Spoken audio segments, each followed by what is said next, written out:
আপনারা নিজ থেকে বলেন, আমাদের ইমাম সাহেব হুজুর যে পরিমাণ সম্মান পাওয়ার কথা সেই পরিমাণ সম্মান কি আমরা দিতে পেরেছি কিনা? জোরে বলতে হবে, আমরা কি দিতে পেরেছি? সম্মান যদি কেউ করে, শিষ্টাচার নিয়ে যদি কেউ বড় হয়, সে যে কোনো কাউকে সম্মান করতে পারে। আর যদি সম্মানের ওইরকম টেন্ডেন্সি কারোর মধ্যে না থাকে, আদব না থাকে, সে যত যাই বলুন সে সম্মান করা শিখে নেয়, করবে করতে। অথচ রাসূলের হাদিস, মান লাম ইয়ারহাম সগীরানা ওয়া লাম ইউওয়াক্কির কাবীরানা ফালাইসা মিন্না। রাসূল বলেন, যে ব্যক্তি বড়দেরকে সম্মান করে না, ছোটদেরকে স্নেহ করে না, সেই ব্যক্তি আমার অন্তর্ভুক্ত নয়, জড়ভুক্ত নয়। আজকে মুয়াজ্জিন সাহেব থাকলে, মুয়াজ্জিন সাহেবের যদি দোষ থাকে, সেটা অবশ্যই দোষ স্বীকার করতে হবে এবং তার যদি কোনো অ্যাকশন নেওয়া থাকে সেটা মসজিদ কর্তৃপক্ষ নিবে। ইমাম সাহেব যদি মসজিদে থাকে, ইমাম সাহেবের যদি কোনো দোষ থাকে, সেই দোষের কারণে তাকে বিদায় দেওয়ার প্রয়োজন হয়, তাকে বিদায় দিয়ে দিবে। খতিব সাহেব অন্যায় থেকে মুক্ত নয়, সে যেহেতু মানুষ, ইনসান নাসিয়ুন থেকে ভুল মানুষ করতেই পারে।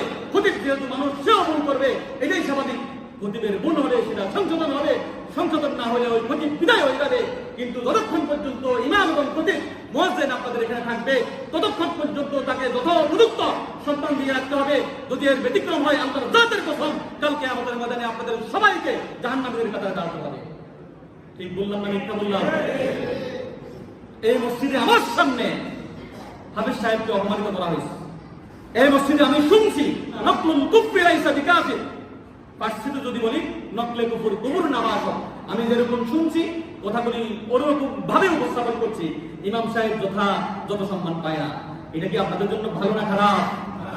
তো মুয়াজ্জিন পায় না, হাফেজ সাহেবকে আমার সামনে অপমান করা হয়েছে। যে মসজিদে আমি খতিব, সেই মসজিদে ইমাম সাহেব যতটুকু সম্মান পায় না, তো আমি খতিব সাহেব কি বাদ আছি? আমি তো সম্মান করার জন্য এখানে উপস্থিত থাকি না। যদি আমি থাকতাম, তাহলে আমাকেও উপযুক্ত সম্মান করা আপনাদের পক্ষে সম্ভব হতো না।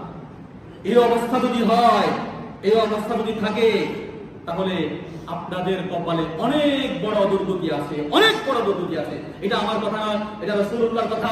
আমি খুব কম সময়ে নিজ থেকে কথা বলি। আমি কেন? রাসূলুল্লাহ সাল্লাল্লাহু আলাইহি ওয়াসাল্লাম কোনো কথা নিজ থেকে বলতেন না।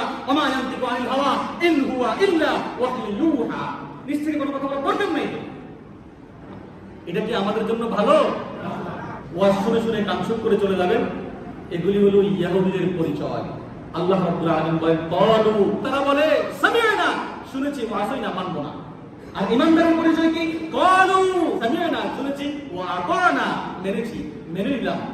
আমান্না ওয়া সাল্লামনা, মেনে নিলাম এবং সমর্থন করলাম, এর উপর আমল করলাম, আমল করে জিন্দেগি যাপন করলাম, পরকালে জান্নাতি হবেন, এর মধ্যে কোনো সন্দেহ নাই।